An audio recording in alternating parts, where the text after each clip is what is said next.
Lagi.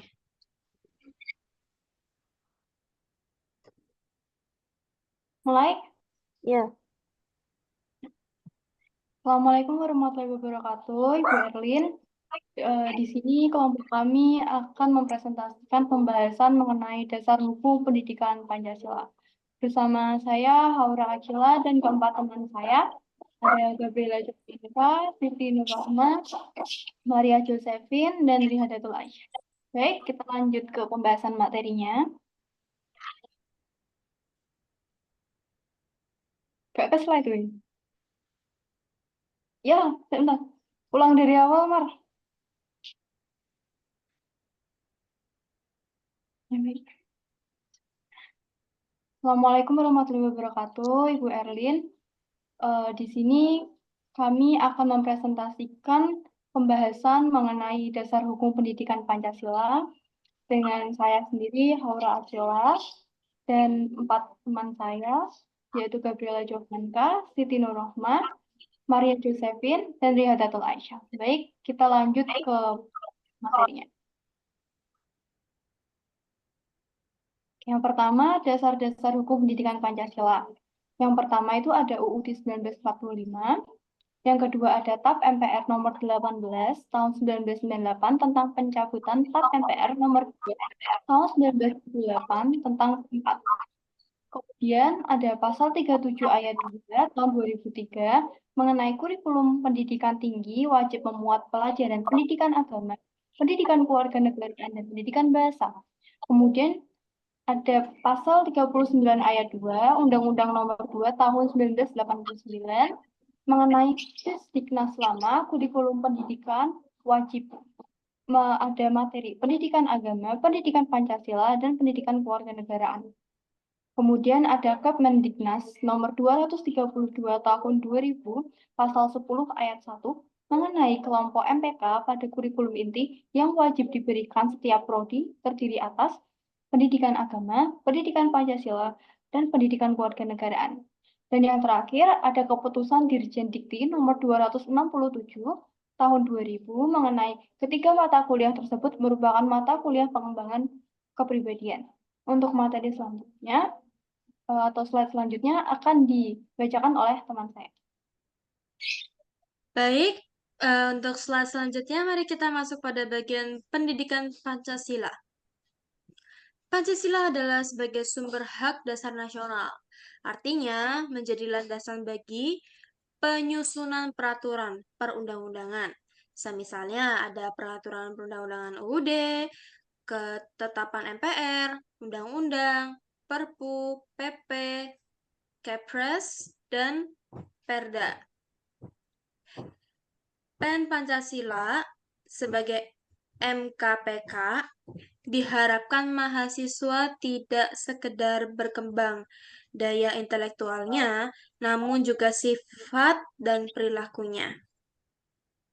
Jadi, Pancasila sebagai MPK itu juga mengharapkan ya mahasiswa itu berkembang bukan hanya dalam cara pola pikirnya, tapi sikap dan perilakunya. Oke, lanjut. Selanjutnya pada visi misi Pancasila sebagai MPK.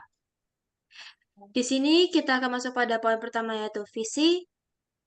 Visi Pancasila itu menjadi sumber nilai dan pedoman bagi penyelenggara prodi, mengantarkan mahasiswa untuk mengembangkan kepribadiannya. Jadi di sini sebagai pedoman ya, biar untuk mahasiswanya bisa berkembang dalam kepribadiannya. Kita masuk pada misi, membantu mahasiswa agar mampu mewujudkan nilai dasar agama, kebudayaan, dan kesadaran berbangsa negara dalam menerapkan iptek yang dikuasainya dengan rasa tanggung jawab. Jadi di sini juga memiliki misi agar para mahasiswa bisa benar-benar mampu mewujudkan poin-poin utama yang sudah saya sebutkan tersebut dengan tanggung jawabnya. Selanjutnya akan dilanjutkan oleh teman saya. selanjutnya ada latar belakang. Yang pertama, perjalanan sejarah bangsa Indonesia. Pertama, dimulai sejak era sebelum dan selama perjuangan yaitu dimulai dari Kerajaan Sriwijaya dan juga Majapahit.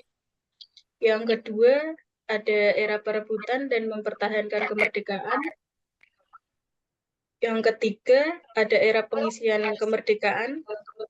Untuk era ini, tantangan utama yaitu membangun sistem pemerintahan yang stabil, memperkuat ekonomi, dan meningkatkan kesejahteraan rakyat. Selanjutnya ada menimbulkan kondisi dan tuntutan yang berbeda sesuai dengan zamannya, yakni kesamaan nilai perjuangan bangsa yang dilandasi jiwa, tekad, dan semangat kebangsaan terwujudnya proklamasi. Untuk slide selanjutnya dilanjutkan oleh teman saya. Baik, selanjutnya adalah tujuan pendidikan Pancasila. Yang pertama untuk jangka pendek.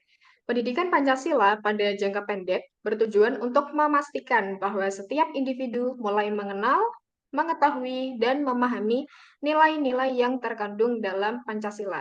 Pada tahap ini, penting bagi kita untuk membangkitkan rasa ingin tahu pada mahasiswa atau mahasiswi tentang bagaimana Pancasila dapat diterapkan dalam kehidupan sehari-hari. Melalui proses ini diharapkan mahasiswa tidak hanya mengetahui konsep-konsep dasar, tapi juga mulai meyakini pentingnya Pancasila sebagai dasar negara dan ideologi bangsa. Kemudian yang kedua, jangka panjang. Sedangkan tujuan jangka panjang dari pendidikan Pancasila adalah untuk menghayati, melaksanakan, mengamalkan, mempertahankan, dan melestarikan nilai-nilai Pancasila. Setelah melalui proses pemahaman awal, kita berharap mahasiswa dapat menginternalisasi nilai-nilai ini dalam kehidupan mereka. Mereka juga harus mampu menjalankan dan mengamalkan Pancasila dalam setiap tindakan dan keputusan mereka. Selain itu, menjaga dan melestarikan Pancasila adalah kunci agar nilai-nilai ini tetap relevan dan kuat dalam menghadapi tantangan zaman yang terus berubah. Yang terakhir, hidup berguna dan bermakna. Tujuan dari pendidikan Pancasila adalah untuk membantu individu hidup dengan cara yang berguna dan bermakna. Dengan memahami dan mengamalkan Pancasila, mahasiswa diharapkan dapat mengantisipasi perkembangan dan perubahan masa depan. Mereka harus siap menghadapi tantangan global sambil tetap memegang teguh nilai-nilai yang menjadikan mereka warga negara Indonesia yang berintegritas dan berkomitmen terhadap kemajuan bangsa. Kemudian untuk slide selanjutnya, hakikat pendidikan. Yang pertama adalah untuk menjamin kelangsungan hidup generasi penerus secara berguna dan bermakna. Jadi pendidikan tidak hanya tentang transfer pengetahuan, tetapi juga tentang menyiapkan individu agar dapat berkontribusi secara positif bagi masyarakat dan negara.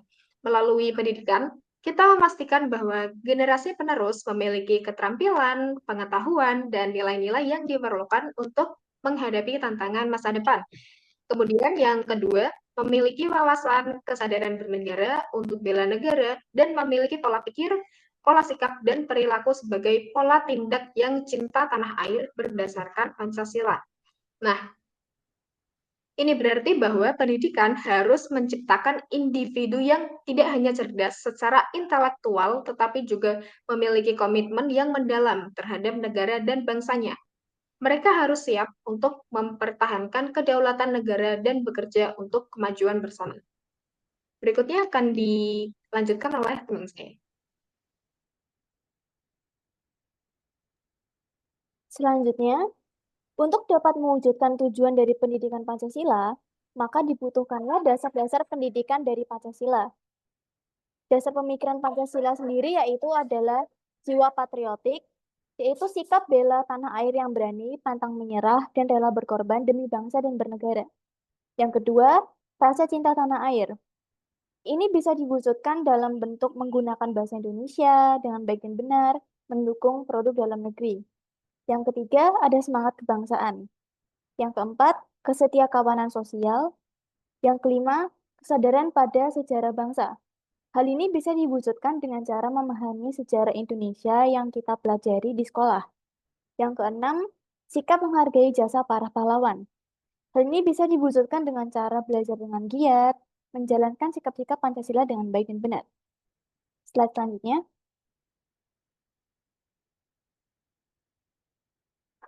Dari dasar pemikiran Pancasila yang tadi, terdapat kompetensi yang diharapkan setelah mempelajari pendidikan Pancasila, yaitu iman dan takwa kepada Tuhan Yang Maha Esa dan menghayati nilai-nilai falsafah bangsa.